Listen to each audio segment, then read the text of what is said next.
Então vamos lá, pessoal. Primeiramente, bom dia para todo mundo, né? Muito bom ter todos vocês e todas vocês aqui.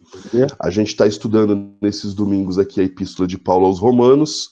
A gente foi na aula passada até o capítulo 3, verso 20, e a gente vai continuar então, né, a nossa aula aí a partir do capítulo 3 de Romanos, do verso 21 até o final do capítulo 3. Só para a gente relembrar, né? Para que a gente consiga ter uma qualidade do som, seria importante que durante a apresentação vocês deixassem o microfone desligado de vocês, do aparelho de vocês. Quando você quiser falar ou quando você quiser perguntar alguma coisa ou acrescentar alguma coisa, já que é uma aula, né, é importante a participação de vocês, avisa no chat, eu já olho no chat e autorizo você para falar, para que eu possa parar de falar e o som não ficar sobrepondo, tá? E aí, ao final, se você tiver alguma sugestão, alguma coisa para que a gente possa melhorar as aulas, ou qualquer crítica com relação às aulas, você pode ficar à vontade, né? Depois que a gente encerrar a gravação, a gente troca uma ideia e conversa a respeito disso. Então, vamos lá, pessoal, para a gente poder iniciar aqui a nossa aula. A gente vai fazer o seguinte. Hoje o tema da nossa aula é falar a respeito da provisão de Deus. Então, nós vamos falar sobre esse tema que a gente tem aí, que é como Deus proporcionou que nós fôssemos declarados justos, como Deus fez com que a gente fosse declarado justo, já que a gente viu aí nas nossas aulas anteriores de que não há nada que a gente possa fazer para a gente conseguir a salvação.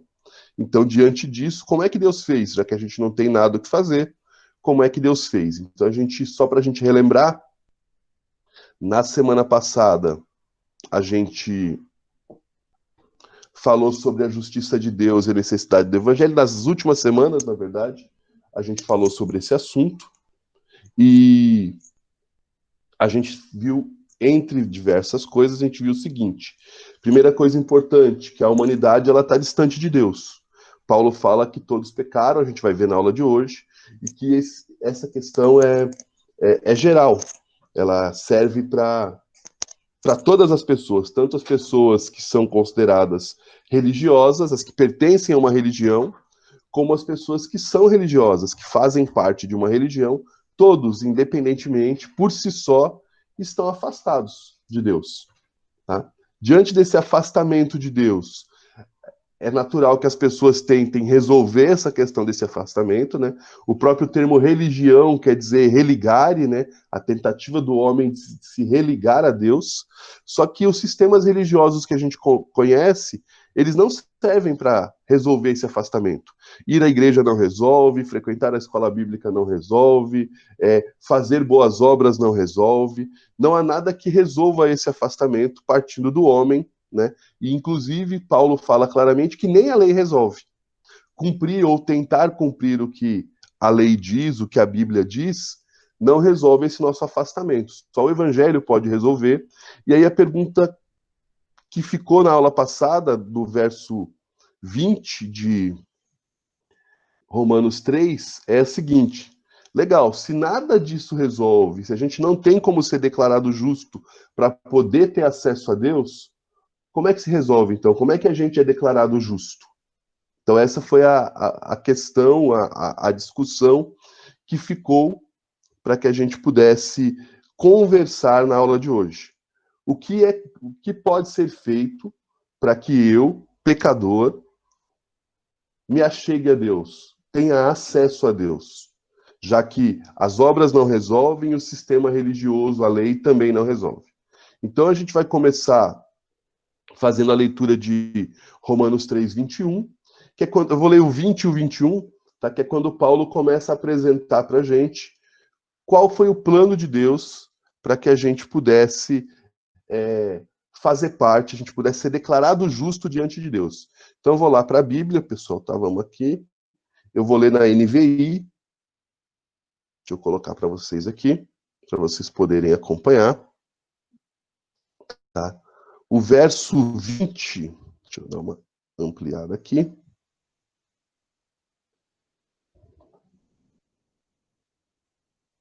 O verso 20 começa assim, ó. Portanto, opa, acho que eu subi demais. vamos lá. Portanto, ninguém será declarado justo diante dele, diante dele de quem? De Deus, né? Baseando-se na obediência à lei. Pois é mediante a lei que nos tornamos plenamente conscientes do pecado, ou seja, a gente reconhece que é pecador e reconhece que não tem como se achegar a Deus por meio do que a gente faz, inclusive por meio da lei. E aí Paulo diz o seguinte no verso 21, mas agora se manifestou uma justiça que provém de Deus. Então, primeiro, essa justiça é obra de Deus, independente da lei, ou seja, não tem a ver com a questão da lei, tá? Da qual testemunham a lei e os profetas. Aqui tem um aspecto interessante. Paulo está dizendo o seguinte, que agora, na verdade em Jesus, né, se manifestou uma justiça que vem de Deus, que é independente da lei. E essa forma de justiça de Deus já estava prevista desde a lei e dos profetas, ou seja, desde o Antigo Testamento, ou seja, a maneira de nós sermos declarados justos diante de Deus sempre foi a mesma. A maneira de você ser declarado justo diante de Deus sempre foi Jesus. E Paulo diz aqui, afirma aqui no texto bíblico, de que isso está descrito na lei e nos profetas, ou seja, no Antigo Testamento. Então, mesmo antes de Jesus vir ao mundo, de Jesus viver aqui, ser crucificado e ressuscitar, a forma de nós nos achegarmos a Deus sempre foi por meio de Jesus. Como assim, Luciano? Parece algo confuso, né? Se Jesus não tinha vindo para cá, Jesus já existia, mas não tinha vindo para cá ainda, como é que sempre foi Jesus? A gente percebe, em especial quem estudou já o cronológico 1, que desde o Antigo Testamento, Deus tem apresentado o plano dele, mostrando que o plano dele era a vinda de Jesus, a vinda do Messias.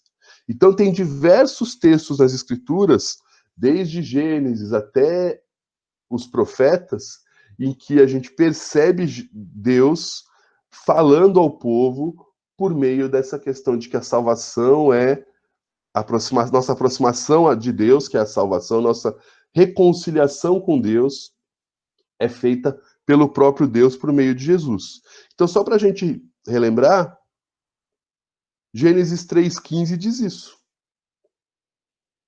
Eu vou até pedir aqui, deixa eu ver se tem alguém que pode me ajudar aqui. O Caio, acho que pode ajudar, Caio, vai abrir o microfone para gente e ler Gênesis 3,15 para gente? Com certeza, Lu. Só um Faz essa segundinho aqui. gentileza, então, sem problemas. Vamos lá. Gênesis 3,15. Tá me ouvindo bem aí? Bem, graças a Deus, ouvindo bem, Caio. Bom dia. Maravilha. Bom, diz assim, ó, de agora em diante, você e a mulher serão inimigas. O mesmo ocorrerá entre a sua descendência e a descendência dela. O descendente da mulher esmagará sua cabeça, e você ferirá o calcanhar dele. Isso aí é Deus falando para a serpente o que aconteceria depois que o homem e a mulher pecaram. Ele diz que o descendente da mulher e o descendente, que a serpente e a mulher seriam inimigas, e o descendente da mulher e o descendente da serpente teriam aí uma questão no futuro em que o descendente da mulher esmagaria a cabeça da serpente. Então, olha só, quem é o descendente da mulher? Jesus. Então, desde o Gênesis, desde o momento em que a humanidade se rebelou contra Deus, Deus já tinha o plano de enviar Jesus para reconciliar o homem, quando eu falo homem, a humanidade, né, a humanidade com Deus. Então, em Gênesis a gente já tinha essa, digamos assim, esse plano de Deus estabelecido. E no transcorrer da Bíblia a gente vai percebendo outros. Eu não trouxe todos os textos, né, pessoal? Mas alguns outros textos assim. Então, por exemplo, Levítico 4,14. Levítico 4,14. Deixa eu ver quem pode ler pra gente aqui. Isso, Caio. Duas afirmações legais aqui no chat. A Ana coloca assim. Ana Lúcia, da mulher porque Jesus não teve pai terreno, isso é importante. Inclusive o nascimento virginal de Jesus estava descrito em Gênesis 3,15, né? O descendente da mulher e não do homem da mulher, isso é importante. Tá? E o Caio dizendo que já era um protótipo do evangelho. Isso mesmo. Deus vai se revelando progressivamente a fim de que a gente compreenda, né, qual era, desde o princípio, o plano dele para a salvação de cada um de nós, para a salvação da humanidade. Eu vou pedir para a Ana ler para a gente Levítico 4:14. Deixa eu só mutar o meu microfone aqui. 14. Deixa eu só mutar o meu microfone, porque quando a Ana...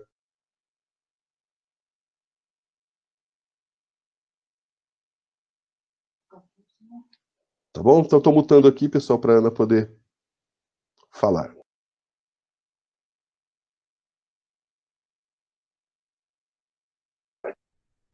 Vamos lá. Quando perceber seu pecado, o povo trará um novilho como oferta pelo pecado e o apresentará à entrada da tenda do encontro.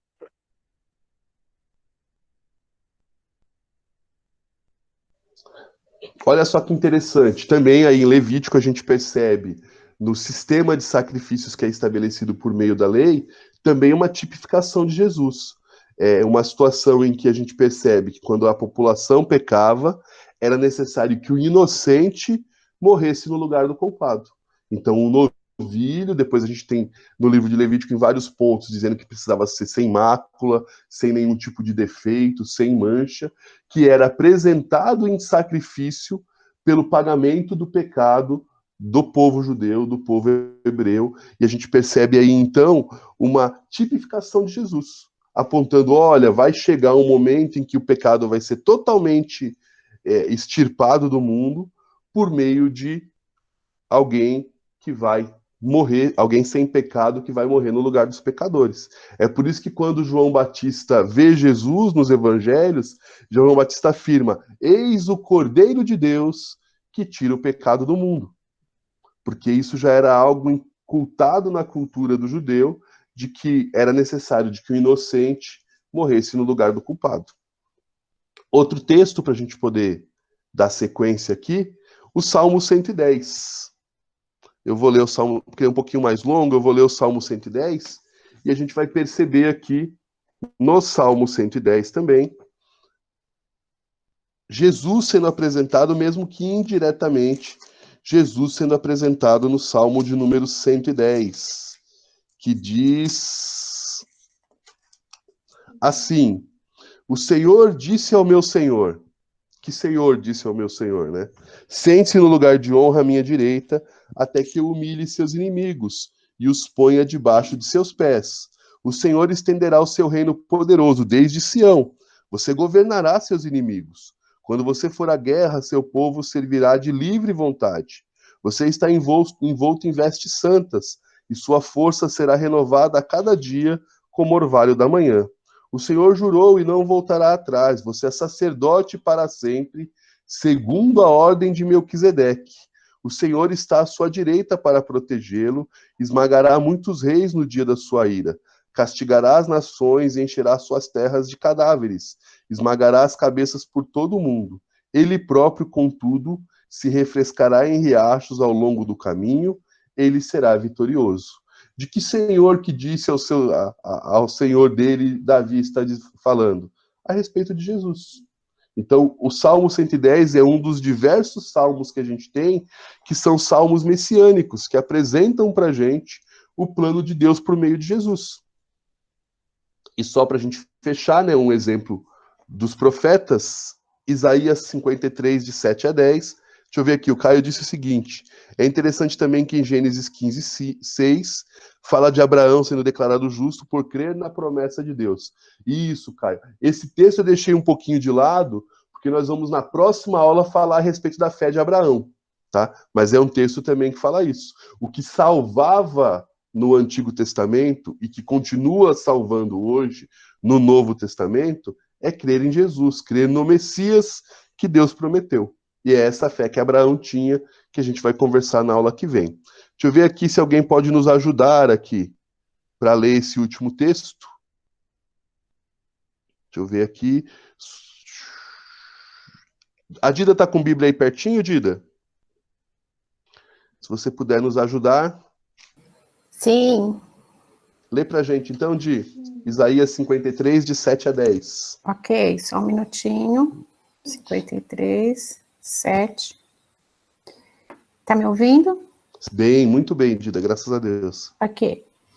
Ele foi maltratado, mas aguentou tudo humildemente e não disse uma só palavra.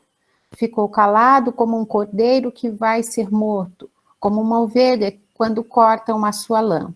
Foi preso, condenado e levado para ser morto, e ninguém se importou com o que ia acontecer com ele. Ele foi expulso do mundo dos vivos, foi morto por causa dos pecados do nosso povo. Foi enterrado ao lado de criminosos, foi sepultado com os ricos, embora nunca tivesse cometido crime algum, nem tivesse dito uma só mentira. O Senhor Deus diz: eu quis maltratá-lo, quis fazê-lo sofrer. Ele ofereceu a sua vida como sacrifício para tirar pecados, e por isso terá uma vida longa e verá os seus descendentes. Ele fará com que o meu plano dê certo.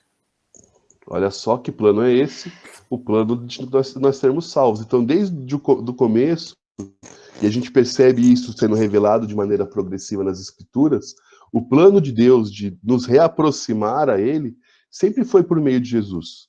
E a salvação sempre foi por meio de Jesus. E Paulo diz que isso é apresentado na lei e nos profetas. Então, isso é importante a gente entender aqui. Dando sequência ao texto, pessoal, uma coisa interessante que Paulo fala aqui, Paulo escreve aqui no verso 22, é que ele fala assim, no verso 21 ele fala, agora se manifestou a injustiça que provém de Deus, independente da lei, da qual testemunharam a lei e os profetas. Justiça de Deus, mediante a fé em Jesus Cristo, para todos os que creem, não há distinção. Então, a salvação é pela fé, e é pela fé sem distinção. Ou seja, qualquer pessoa que crer em Jesus é salva. Qualquer pessoa. Então, é importante a gente entender aqui um aspecto. Primeiro, a gente tentar entender o que é essa questão do salvo pela fé. Ontem eu comentei na live, inclusive, que eu estou utilizando um livro para me ajudar no preparo, alguns livros para me ajudar no preparo das aulas, e um deles é esse, é um livro do Timothy Keller, Romanos 1-7 para você, depois tem o Romanos 8 em diante para você também, e tem uma frase interessante do Timothy Keller, que ele fala que essa questão da salvação pela fé quer dizer o seguinte, que fé é a atitude que a gente tem de se chegar a Deus de mãos vazias. Ou seja, o fato da salvação ser pela fé significa que não é pelo que a gente faz. Então, quando eu me chego diante de Deus, eu chego diante de Deus sem ter nada para apresentar. Sem nenhuma justificativa. Sem nenhum tipo de situação que possa me favorecer.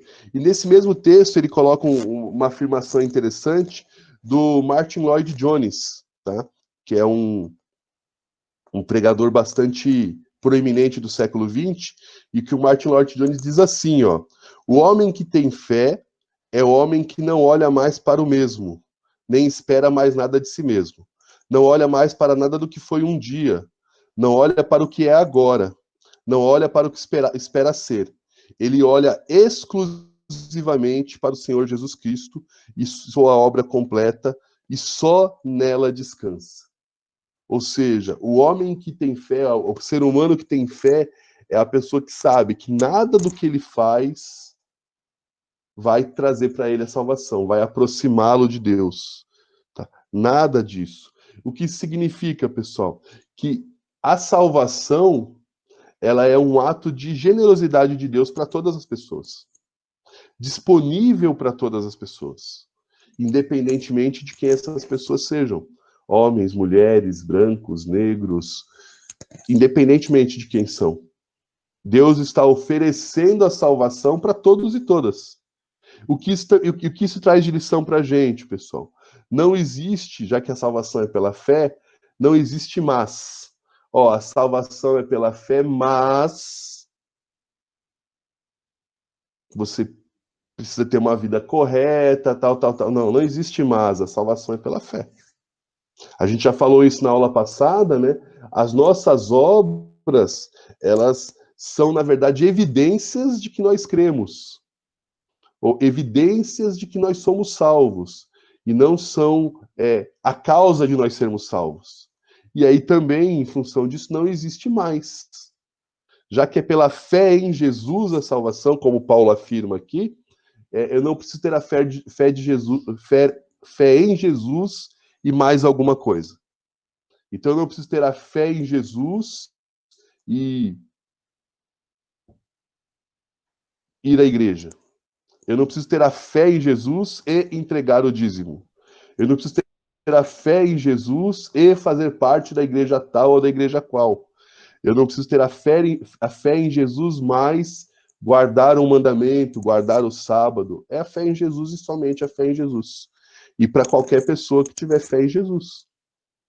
Então isso é importante a gente entender, né? Que nada do que a gente faça ou do que a gente acrescente, né, na nossa vida faz com que a gente se aproxime mais de Deus. Tem uma frase que eu gostava bastante, que eu não lembro mais quem falou, que era o seguinte: não há nada que eu possa fazer para que Deus me ame mais, e não há nada que eu possa fazer que faça com que Deus me ame menos. Deus me ama. Deus ofereceu o seu filho para que eu me reconciliasse com ele. Então a gente precisa ter isso em mente com relação à salvação, que é o que Paulo fala aqui no verso 22. A Ana diz assim: meu pé e esse chinelo azul e verde. Faltou o acento. Porque tem. Eu que não li o acento, é verdade. Eu que tô enxergando mal. Vocês gostaram dos chinelinhos, né? Vamos dar. Alguém quer acrescentar alguma coisa, pessoal? Fiquem à vontade, tá? Opa, vamos lá. Legal, a Gleice colocou o arrependimento. Na verdade, pessoal, essa questão do arrependimento é o reconhecimento de que nada do que você faça pode te aproximar de Deus. Você se arrepende de estar vivendo uma vida totalmente distante de Deus, e isso é uma atitude de fé, né? Você reconhecer que não pode fazer nada, se arrepende dos seus atos, e aí você se volta para Deus. A salvação, o arrependimento, ele é também fruto da fé. Não é a fé que gera o arrependimento. Perdão, não é o arrependimento não é pré-fé. Inclusive, o arrependimento ele é a obra de Deus nas nossas vidas. Então, o que é o arrependimento? É quando a gente crê no Evangelho, crê em Jesus e crê que a maneira com que a gente vivia era uma maneira diferente do que Deus esperava de nós. Então, me arrependo de viver daquele jeito e mudo o meu jeito de viver. Passo a confiar, ao invés das minhas obras, confiar em Deus, né? A palavra grega que é utilizada para arrependimento, embora eu não goste muito de usar essas expressões, é uma palavra chamada metanoia, que quer dizer mudança de sentido. E essa mudança de sentido é você passar a confiar na fé em detrimento do que você pode fazer. Você entender que você não é justo. Tá? Não sei se eu me fiz claro. A Ana quer falar alguma coisinha? Deixa eu só mutar o microfone aqui para que ela possa falar, porque nós estamos no mesmo ambiente. Essa frase em relação a Deus me ama, independente do que eu faço, e não vai acontecer nada que faça com que ele me ama menos ou mais, é da parte de Deus para nós, né? O arrependimento vai fazer com que nós nos voltemos a ele, mas ele está sempre com o rosto voltado para nós, independente da gente se arrepender ou não. A questão é, se você não se arrepende, você não aceita esse amor. Mas esse amor, ele está disponível, com arrependimento ou sem arrependimento. A gente só vai usufruir dele, claro, com arrependimento. Mas sem o arrependimento vai ser um amor que você não vai desfrutar. Você, às vezes, até ouve falar dele, mas você não experimenta, porque você não se arrependeu. Então, era isso. Muito bem colocado, Ana. Na verdade, é exatamente isso mesmo, né? O amor de Deus ele está sempre disponível para todas as pessoas. A grande questão é que a gente precisa vencer e se arrepender do nosso orgulho de querer por si só resolver o problema do nosso pecado. Né? Então, arrependimento. Isso, que cai no que o Caio disse aqui, ó. É sempre interessante por conta da dificuldade da gente distinguir a obra que salva, entre aspas, da obra por ser salvo. Parece que caímos no erro frequentemente de nos vangloriar das boas obras. Exatamente. Essa atitude de arrependimento é uma atitude, digamos assim, exclusiva daquele que tem fé em Jesus.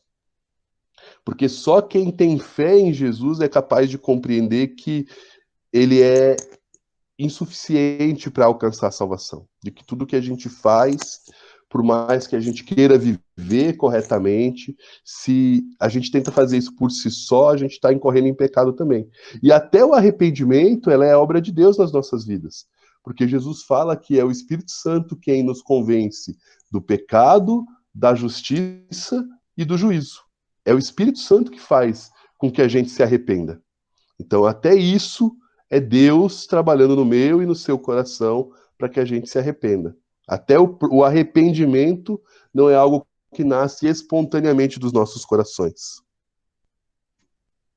O Caio diz assim, a pergunta da Gleice foi bem interessante. Já ouvi muitas pregações que falam da necessidade do esforço para abandonar a vida de pecados, e muitas vezes deixando entender que depende tão somente das nossas forças e que nos traz culpa quando falhamos. Aí é interessante, Caio, a gente vai tratar isso mais para frente também, a gente entender o que é a questão da salvação, que é uma obra exclusiva de Deus nas nossas vidas, da santificação, que é um processo que conta com a atuação do Espírito Santo nas nossas vidas, mas também com uma mudança de comportamento nosso. A salvação é a obra exclusiva de Deus por meio de Jesus. A santificação é um trabalho que a gente costuma falar que acontece em sinergia. Eu, com o auxílio do Espírito Santo, com o Espírito Santo me instruindo, com o Espírito Santo me mostrando, vou, capacitado por ele, mudando algumas coisas na minha vida, abrindo mão de algumas situações que são pecado, à luz das Escrituras, para que eu possa, como o apóstolo Paulo fala, né, de glória em glória e me transformando à estatura do varão perfeito. Então, a salvação é obra somente de Deus e a santificação é um processo de sinergia entre o salvo e o Espírito Santo que habita nele, ou seja, Deus trabalhando nas nossas vidas. E é importante a gente entender esses aspectos, né? E o processo de santificação, ele não é um processo linear. A gente se santifica, pode tropeçar, volta, começa de novo. É um processo que a gente vai viver a vida inteira aqui, até a chegada daquele grande dia, quando a gente estiver junto com Jesus pessoalmente, não só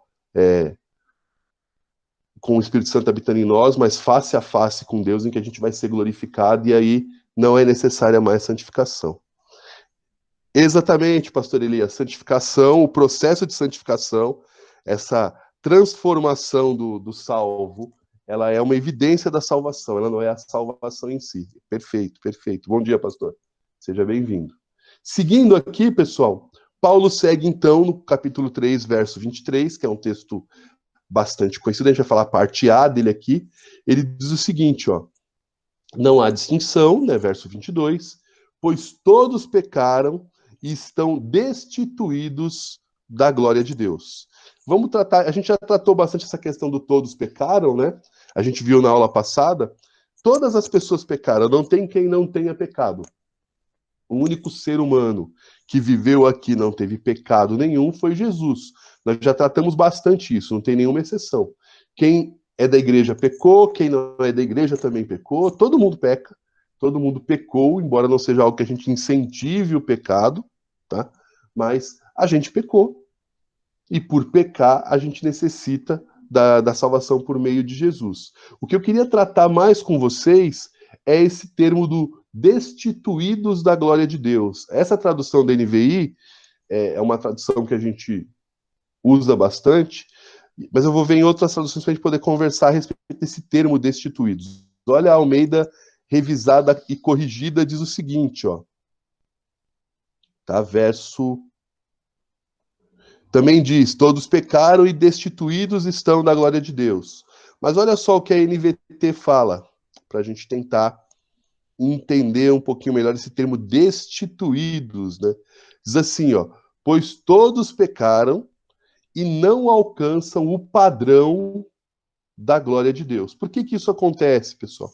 Porque quando a gente peca, a gente se afasta de Deus. O que Paulo está fazendo aqui para a gente é relembrar para nós um texto que está lá em Isaías, capítulo 59, do verso 1 ao verso 2, que diz que os nossos pecados fazem separação entre nós e o nosso Deus. Então, deixa eu pegar aqui Isaías, e eu vou ler para vocês aqui, Isaías 59, de 1 a 2, que diz assim: ouçam, o braço do Senhor não é fraco demais para salvá-los, nem o seu ouvido é surdo para ouvi-los.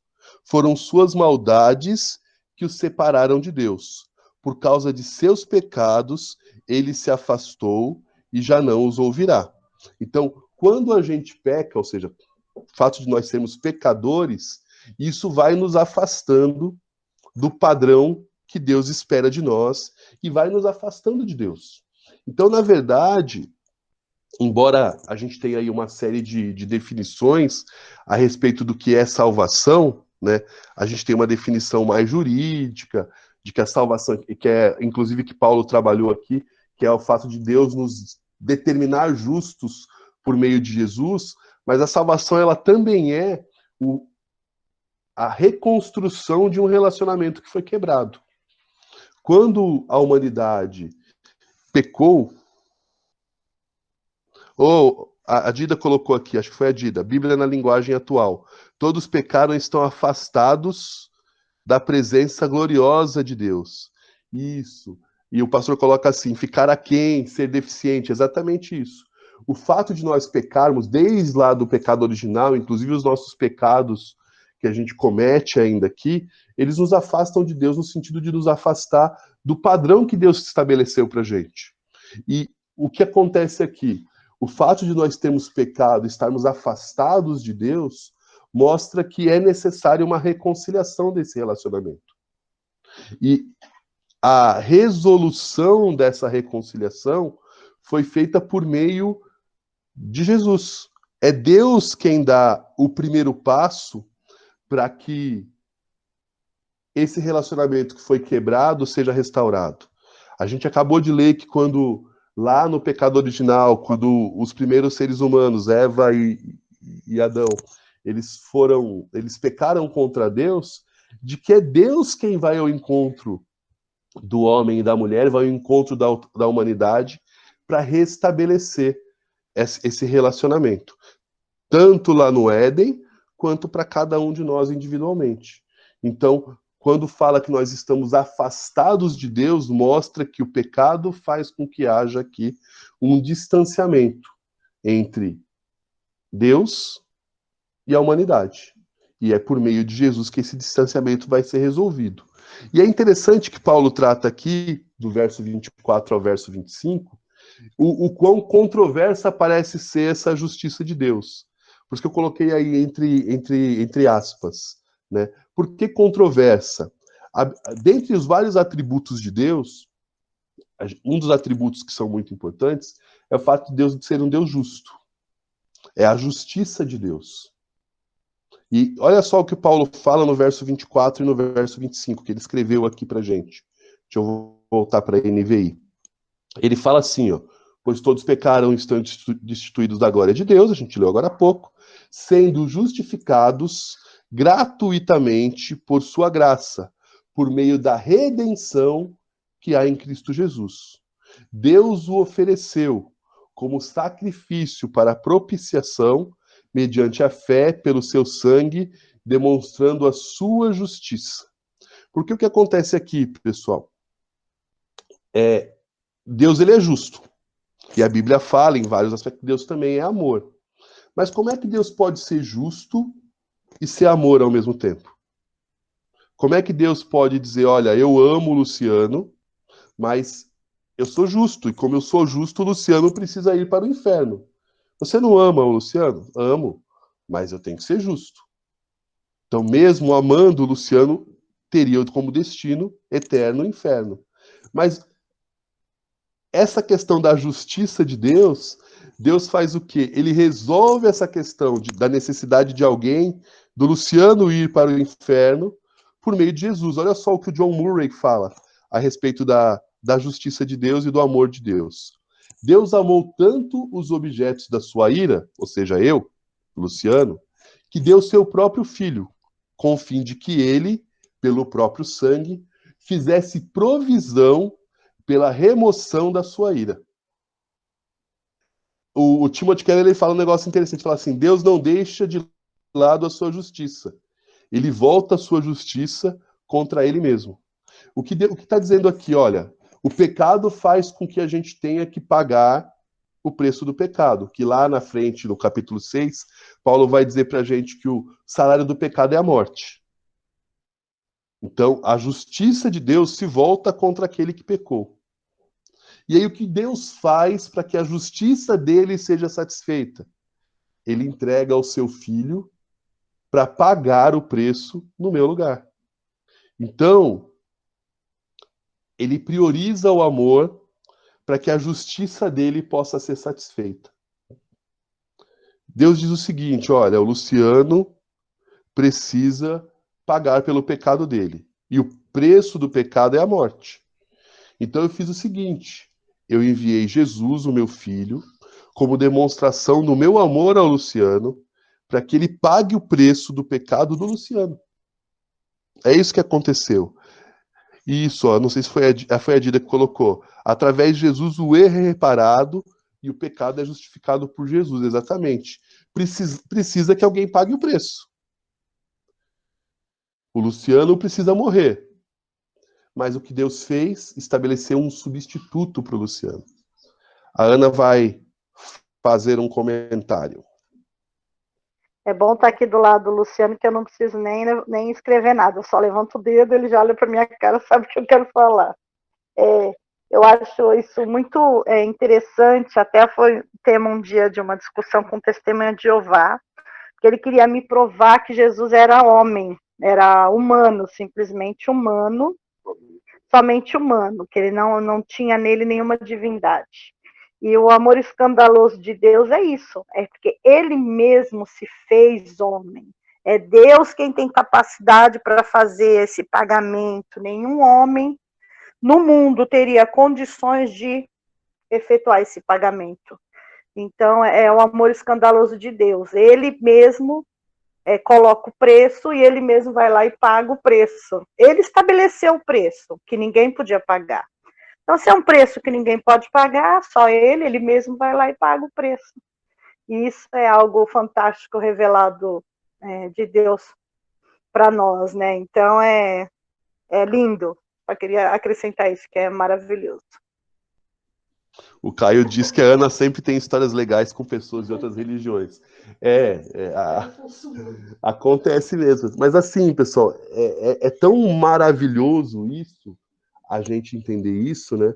E a gente entender que a gente tinha uma dívida que era impagável e de que essa dívida foi totalmente paga pelo próprio credor da dívida, né? Nós devíamos para Deus e Deus foi lá e falou, ó, tá aqui a sua dívida, tá aqui, você não tem como pagar, então tá aqui, ó, eu paguei.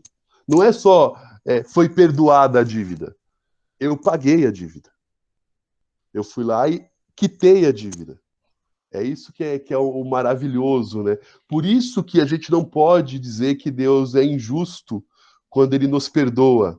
Quando a gente vê alguém que era totalmente depravado, distante de Deus, e que se encontra com Jesus e é salvo, e a gente fica com o pé atrás, mas como assim é salvo? Fez um monte de coisa e tal. Deus pagou o preço em Jesus, não foi simplesmente perdoado, né? Alguém pagou por aquele pecado. Alguém que não tinha pecado nenhum, alguém que não, como a gente leu em Isaías, né, naquele texto que fala do servo sofredor, que mentira nenhum passou pela boca dele, essa pessoa foi lá e pagou o preço. Então a dívida está paga, como Jesus disse na cruz, né, está consumado. Tetelestai, está consumado. Isso é o maravilhoso de Deus manifestando o seu amor para saciar a sua justiça. Isso é fantástico. Na sequência do texto, pessoal, fiquem à vontade para acrescentar sempre, tá? Na sequência do texto, tem um aspecto aqui na segunda parte do verso 25 e do verso 26, que às vezes gera um pouquinho de controvérsia. Na verdade, o Caio coloca assim, Jonas não curtia muito essa justiça de Deus.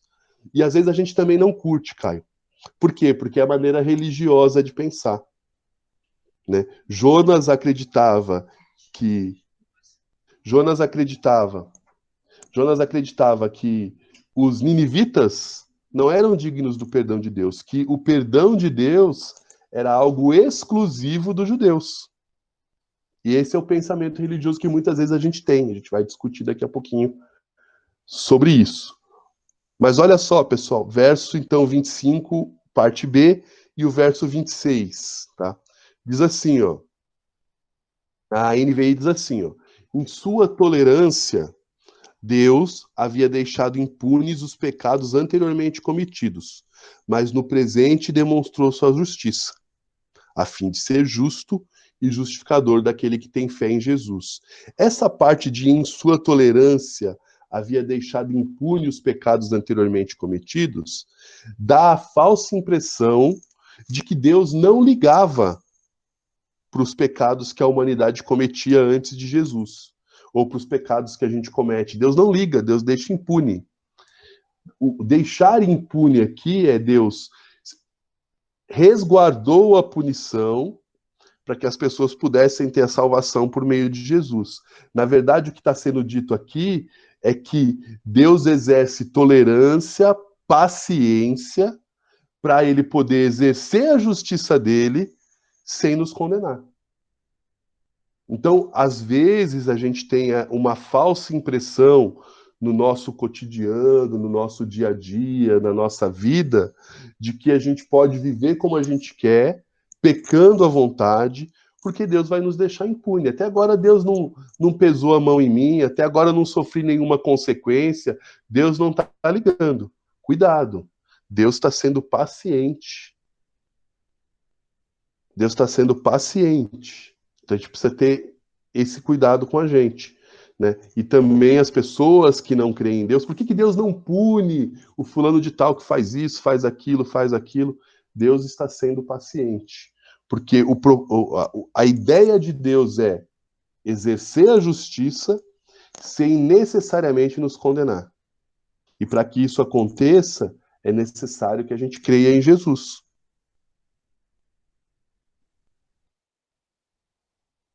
Olha só que interessante que o pastor colocou, ó. Sob uma ótica religiosa desprovida da graça, Judas estava acima de qualquer suspeita, antes da traição. Assim, mereceria a salvação e, por sua vez, o ladrão da cruz, que tinha uma vida totalmente torta, nunca seria digno. Exatamente isso. A gente precisa entender que não é o sistema religioso que nos salva, é a fé em Jesus. E ela pode acontecer em alguém que encontrou-se com Jesus na mais tenra infância. Talvez entre nós a gente tenha aqui pessoas que se converteram lá pequenininhos, com 4, 5 anos de idade, ou com pessoas que se encontraram com Jesus e entregaram a vida para Jesus no leito de morte, como é o caso do ladrão da cruz, que o pastor colocou para a gente aqui. Então é importante a gente entender isso. Muitas vezes Deus está exercendo paciência sobre a vida das pessoas. Não é que ele aprova o estilo de vida de quem vive totalmente distante de Jesus. Deus exerce paciência. Imagine você, eu, por exemplo, que não nasci num lar cristão, que no primeiro momento que a gente tivesse, que a gente cometesse um pecado, que a gente fosse fuzilado por Deus, que a gente fosse condenado por Deus. Graças a Deus que ele tem essa paciência, né? No meu caso, ele esperou até os meus 22 anos, em algumas pessoas ele esperou um pouquinho mais, mas louvado seja o nome dele por essa paciência que permitiu que a gente tivesse encontro com Jesus. Então, esse deixar de punir nada mais é, ou deixar impune, como está na NVI, nada mais é, não é uma aprovação de Deus do nosso estilo de vida, mas é a paciência de Deus para que a gente pudesse ter o encontro com Jesus, esse encontro que salva. A Ana quer falar alguma coisa. Isso é muito difícil de entender, até porque se a gente for vai dizer que Deus não está nos punindo pelo nosso pecado, porque Ele está sendo paciente. A gente também pode entender o contrário. Quando vem no sofrimento, achar que isso pode ser punição e você não perceber, assim, todo mundo peca em cada momento, mas você pode achar que a sua punição está sendo por algo que você não fez, e isso também pode gerar aí algum tipo de conflito. Então, nós somos salvos pela graça ou somos punidos? Eu acho que nesse caso o pecado ele traz consequências, né? Então o crente não deve pecar, primeiro porque ofende a Deus e segundo porque é destrutivo, né? Eu gosto muito de ouvir uma frase de um pastor que fala que é muito melhor você explicar o pecado como algo destrutivo do que só como desobediência.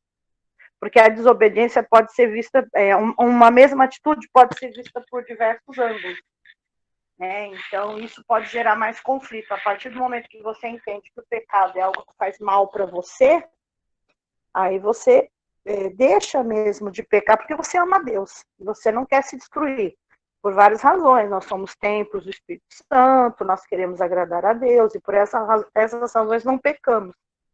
Mas essa questão da punição é algo é uma linha muito tênue, porque você também pode passar por sofrimento e não necessariamente ser punição de Deus.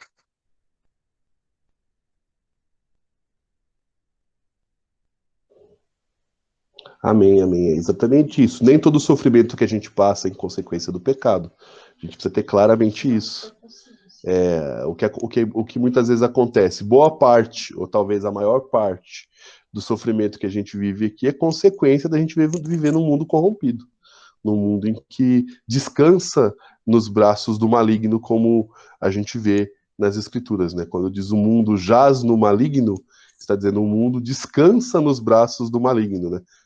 Então muito do que a gente vive de sofrimento é em função do mundo corrompido que a gente vive, e a gente só vai ter uma vida isenta de sofrimento quando a gente estiver lá naquele grande dia, a partir daquele grande dia, vivendo presencialmente com Deus.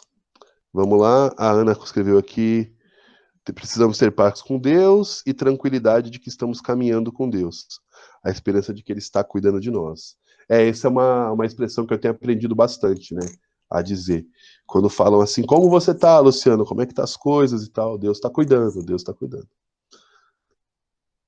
Vamos lá, pessoal. Seguindo aqui ainda no verso 26, diz assim, ó, o verso 26, tá?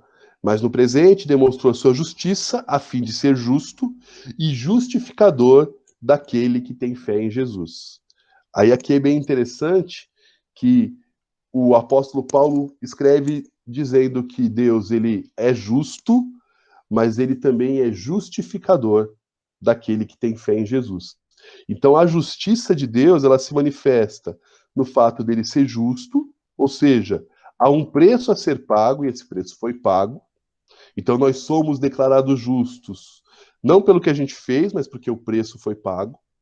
Então quando Deus olha para a gente, para os que creem em Jesus, ele não vê pecado, não quer dizer que a gente não tenha pecado, mas ele não vê pecado, porque ele nos vê justos, e ele é justificador porque foi ele quem nos fez justo por meio de Jesus. Ele nos declara justos porque Jesus nos substituiu.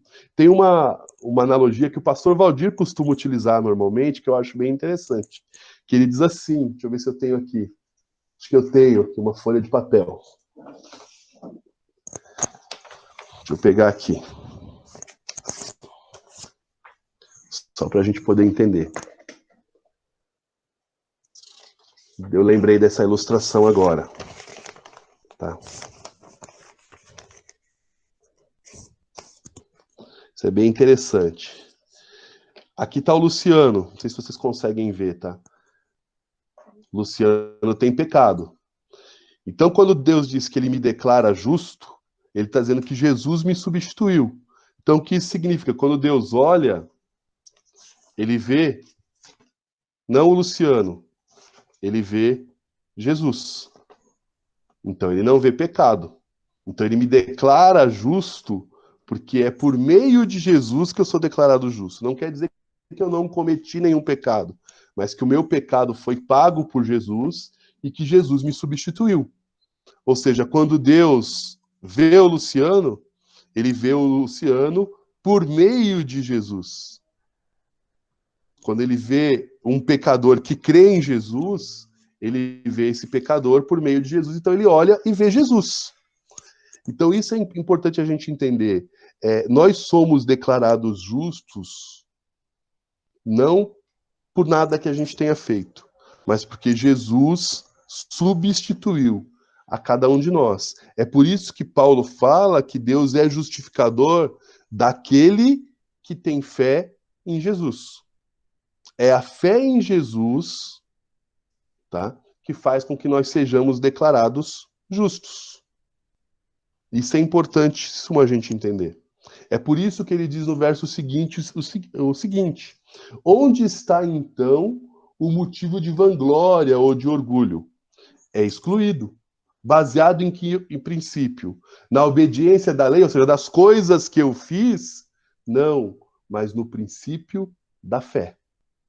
Então, quando a gente entende que Jesus tomou o nosso lugar, não tem mais motivo nenhum para a gente ter algum tipo de orgulho, da gente se achar, da gente acreditar que merece, da gente acreditar que é diferente, tá? E aí Paulo diz no verso 28, pois sustentamos que o homem é justificado pela fé, independente da obediência à lei. Então, nessa hora, vai embora qualquer tipo de orgulho que a gente possa ter. E quais são os orgulhos que o Luciano, por exemplo, já teve? Pode, Caio, pode falar. Daqui a pouquinho a gente continua, então. Pode falar, Caio, desculpe. Imagina, Lu. Não, então, é só dentro daquela questão do justo e justificador. Tem um texto, né, que o missionário Paul Washer ele utiliza para demonstrar que esse é um grande dilema do evangelho, né?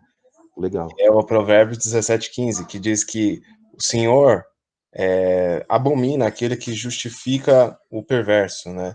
E que condena o inocente. Aí o texto depois dá uma ênfase assim, ele odeia tanto um quanto o outro, né?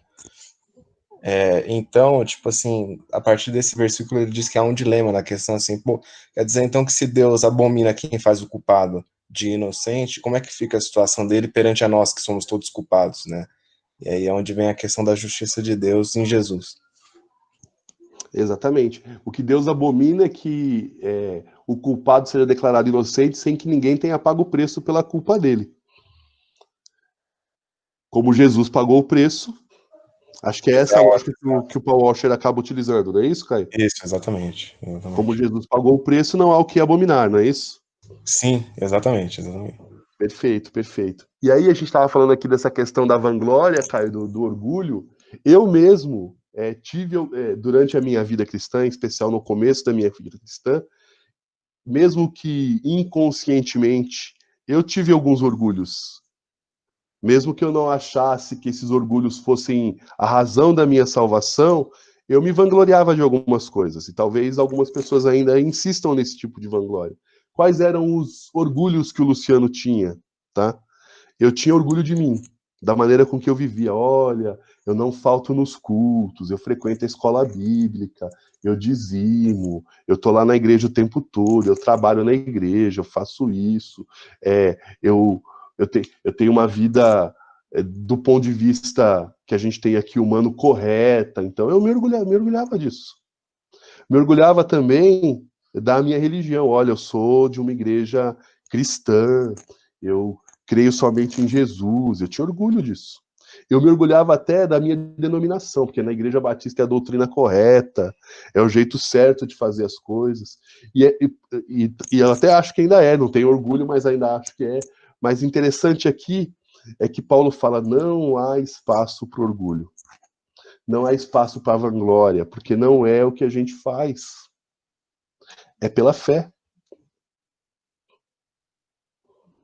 A gente é salvo. A Ana coloca aqui, acho que é bem interessante isso. Ninguém é salvo em Jesus. Ninguém é salvo sem Jesus. Então Jesus encerra todos na mesma condição condição de pecador. Ele inclui todo mundo como pecador. E isso, na verdade, ela coloca aqui tudo, o plano é nivelador, ela cochichou para mim aqui. Quando Deus olha, ele fala assim, olha, todos são pecadores. Tá? Todos são pecadores. E a salvação é para todo mundo. Então é a fé em Jesus que salva. É importante você ter uma vida de retidão, uma vida em que você demonstra amor a Deus, e que você demonstra amor ao próximo, uma vida que você busca ter uma vida correta moralmente, uma vida justa, é importante. Mas isso não é motivo para orgulho. É importante você fazer parte de uma igreja que prega Jesus como Salvador, é importante, mas isso não é motivo de orgulho. É importante você estar em uma denominação que você crê que é a que mais se aproxima da verdade bíblica, que é a que mais se aproxima do que Jesus entendia como evangelho, é importante, mas não é motivo de orgulho. Não pode ser motivo de você achar que você merece por causa disso e o outro não. Então é importante a gente ter isso na mente da gente, tá? E aí, Paulo continua no verso 29, no verso 30, assim, Deus é Deus apenas dos judeus? Ele não é também o Deus dos gentios? Sim, dos gentios também, visto que existe um só Deus, que pela fé justificará os incircuncisos e os circuncisos. Então, Paulo está dizendo o seguinte, Deus não é exclusividade dos religiosos, dos que fazem parte de uma religião. Deus é Deus de todos que creem em Jesus. Então ela não precisa estar dentro do nosso quadradinho religioso. A salvação não é por meio de uma religião. O que a Ana falou agora há pouco, né? É por meio de Jesus. Olha só, uma coisa que o pastor colocou que é bem importante aqui também, ó. Só ressaltando que o problema não estava em frequentar a igreja, trabalhar na igreja, dar o dízimo. O problema era o orgulho. Estar na igreja deve gerar gratidão. Exatamente, pastor. Aqui, eu não estou dizendo, né, que fique bem claro, é importante o pastor ressaltar isso, inclusive, que não é para ninguém ir para a igreja, que não é para ninguém dar o dízimo. Não, eu só estou dizendo que a gente não pode fazer essas coisas achando que por causa dessas coisas a gente é melhor que outras pessoas ou que a gente merece a salvação por causa dessas coisas. Todas essas coisas, ter a comunhão da igreja, ser generoso nos seus dízimos e ofertas, colocar os seus dons e talentos à disposição da igreja, são evidências de que você tem fé, e tão somente evidências de que você tem fé. Quem tem fé, quem crê em Jesus, tem prazer em fazer parte de uma comunidade de fé. Tem prazer em contribuir para essa comunidade de fé por meio dos dízimos, por meio das ofertas, por meio da disposição dos seus dons e talentos. O fazer essas coisas não é causa, é consequência.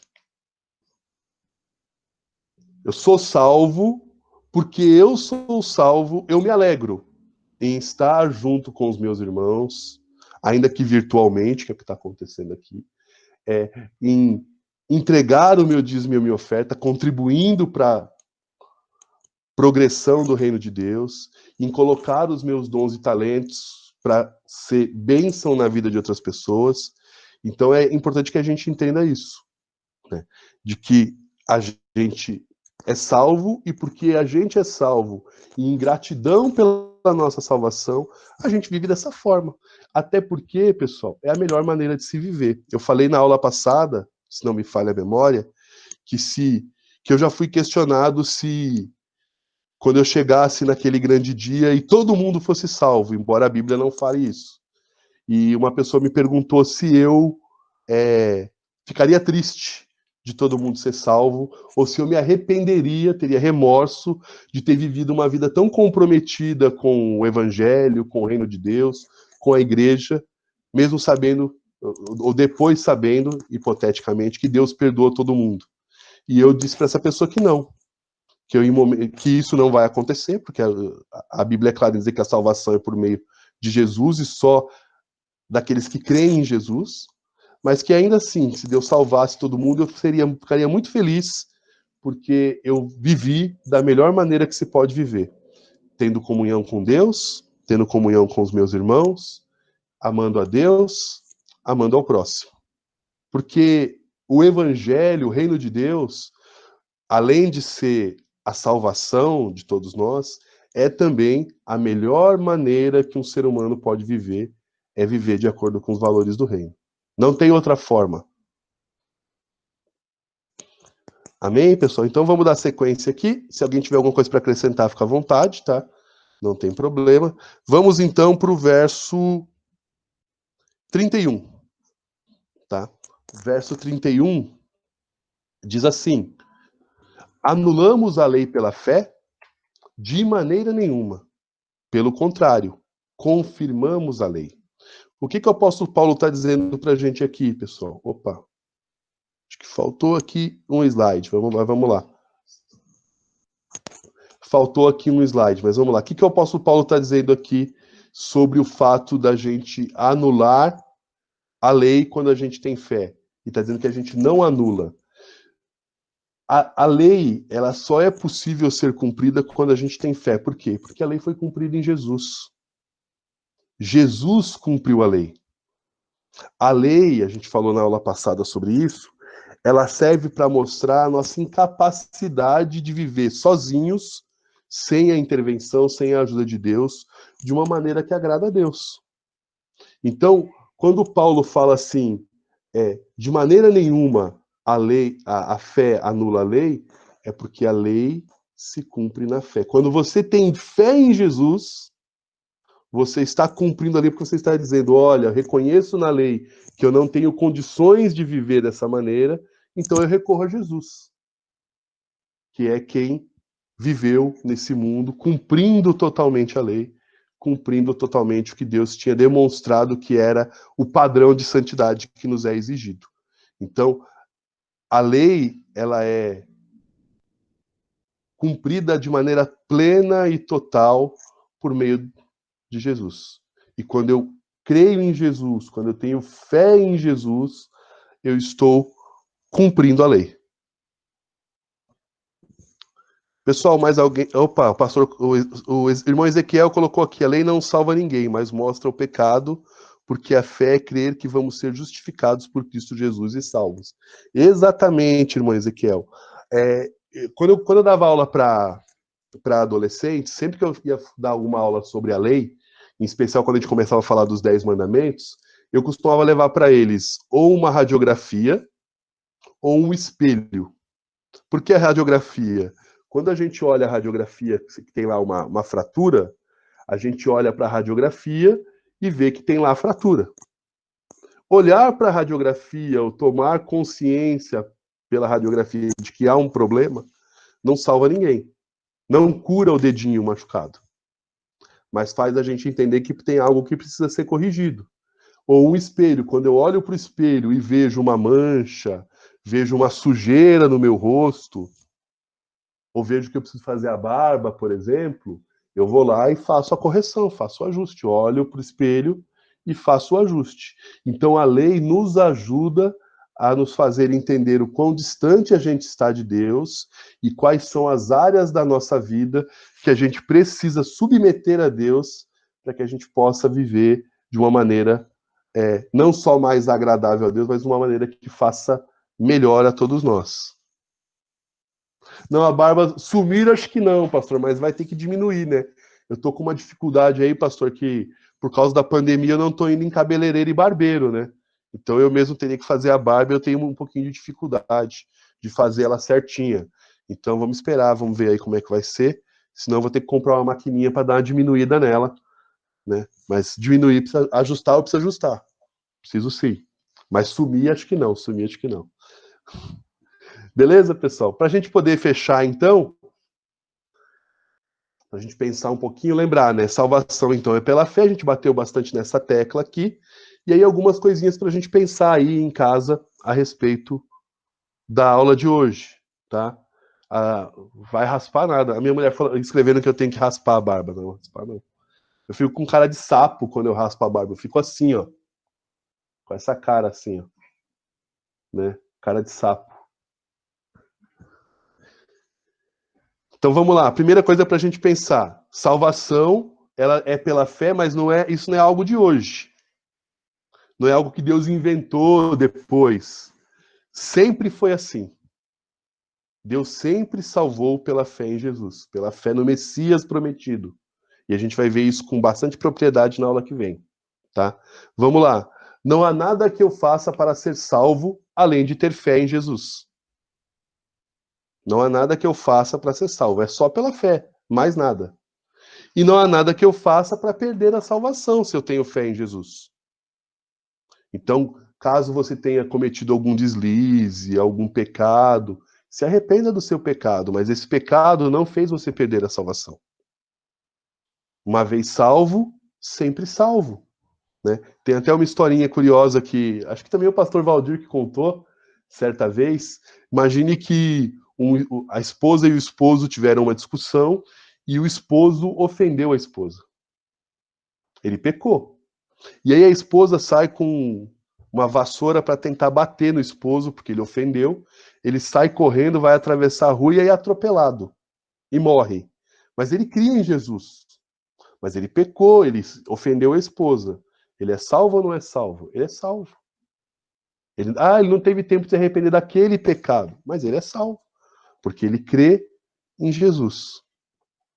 E por último, a salvação não é algo restrito da nossa igreja local, da nossa denominação. Então há salvação fora da nossa igreja. Não há salvação fora de Jesus, de maneira nenhuma. Mas há salvação fora da nossa denominação. Então a gente precisa ter, é claro que a gente tem divergências teológicas, divergência de compreensão de alguns aspectos do evangelho, mas os nossos irmãos que fazem parte de outras denominações também são salvos. Nossos irmãos pentecostais, os nossos irmãos presbiterianos, os nossos irmãos metodistas, quem crê em Jesus é salvo, mesmo que não faça parte da Igreja Batista em Jardim Assunção. Esses irmãos também são salvos e a gente não deve, em momento algum, olhar para esses irmãos com um olhar de superioridade. Tudo bem, pessoal? A não ser que vocês queiram acrescentar alguma coisa, tá? Se quiserem falar, podem falar. A gente termina a aula por aqui. O Caio fala que eu fiz um voto de Nazireu. Não é, Lô? Tô te ajudando aí com a Ana, né? Você tá arrumando uma desculpa para mim, né, Caio? A gente tava falando disso na aula passada, se eu não me engano, né? Não. Não fiz não, Caio, fiz não. Não, né? Ô, Lu, mas assim, só dentro disso que você falou agora há pouco, né, da questão de pertencer a uma denominação e tudo mais, uma vez eu ouvi algo que eu achei muito interessante, né, de que é importante a gente lembrar de que a igreja de Deus é invisível, né? É formada por indivíduos que só Deus sabe quem é, né? Até mesmo porque no nosso meio corre risco, infelizmente, né, de ter aqueles que não serão salvos. Infelizmente, é duro falar isso, né, mas pode acontecer. Da mesma forma como pode ter uma igreja que para nós, assim, igreja, né, entre as que para nós é errada, o modo como eles creem, o modo como eles fazem as coisas lá, e pode ter alguém que crê e Deus vai salvar a pessoa. Então é bem interessante ressaltar isso também. Não, importantíssimo, Caio, porque na verdade a salvação ela é individual e não denominacional. Né? A gente precisa entender isso, né? A salvação é para aqueles que creem em Jesus. E a gente tem, infelizmente, né? Isso é triste dizer, como você falou, pessoas que estão dentro de denominações que a gente julga corretas, mas que na verdade não tiveram encontro com Jesus, ainda não creem em Jesus como Senhor e Salvador da vida delas. Então isso é verdade. A gente tem em igrejas que a gente julga corretas, pessoas que, infelizmente, ainda não são salvas, e que a gente ora e trabalha para que encontrem a Jesus, que entendam o Evangelho.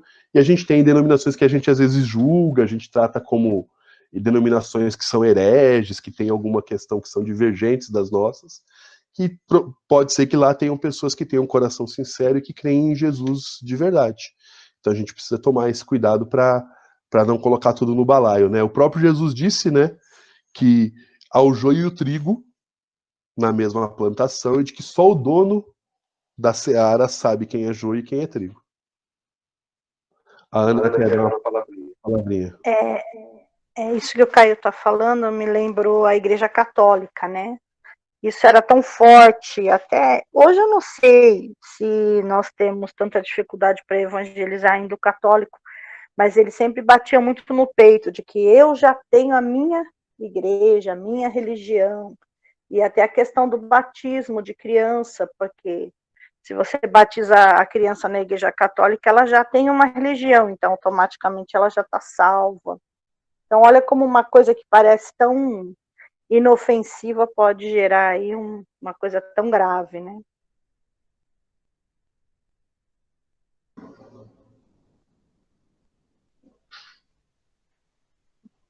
É interessante o que o Caio falou e depois o que o pastor falou também. O Caio diz assim, ó, eles inclusive creem que não há salvação fora da Igreja Católica. Foi o que inclusive aconteceu na época da Reforma, né, Caio? Quando Lutero e os demais reformadores se voltam, né, para tentar reformar a Igreja e acabam sendo excomungados da Igreja, eles afirmam assim, de que não se pode ter Deus como pai quem não tem a Igreja como mãe. Essa é uma expressão da época da Reforma que os católicos diziam: você não pode ter Deus como pai se você não tem a igreja como mãe. Isso é interessantíssimo, né, de que a salvação vinculada a uma instituição religiosa que tem muito mais a ver com a questão do poder do que realmente da questão da salvação. E o pastor coloca aqui interessantíssima uma citação do pastor Dr. Russell Shedd, que hoje mora lá com Deus, dizendo o seguinte: creio que a salvação não se perde, mas vivo como se fosse possível perdê-la.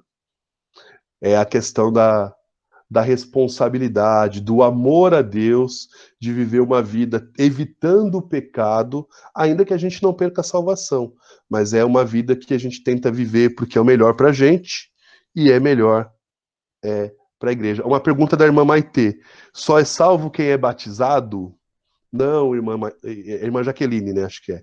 Não, irmã Jaque. Se você crê em Jesus, ainda que você não tenha conseguido se batizar, você é salvo, tá? Quem é salvo tem o desejo de ser batizado.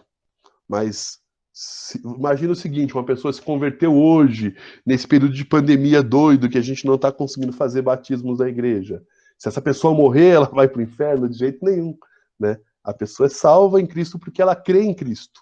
O batismo ela é uma ordenança, porque ela é, na verdade, uma demonstração pública de que você crê em Jesus, irmã Jaqueline. Então, fique tranquila. Quem crê em Jesus, ainda que não tenha sido batizado, já é salvo.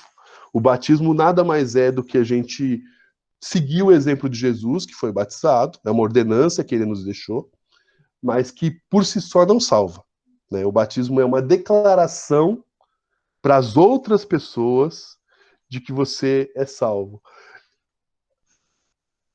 Ah, pastor, acho que não batismos virtuais, mas talvez a gente comece a fazer alguns batismos nas casas das pessoas mesmo, né? Enche a piscina, enche a caixa d'água e batiza, né?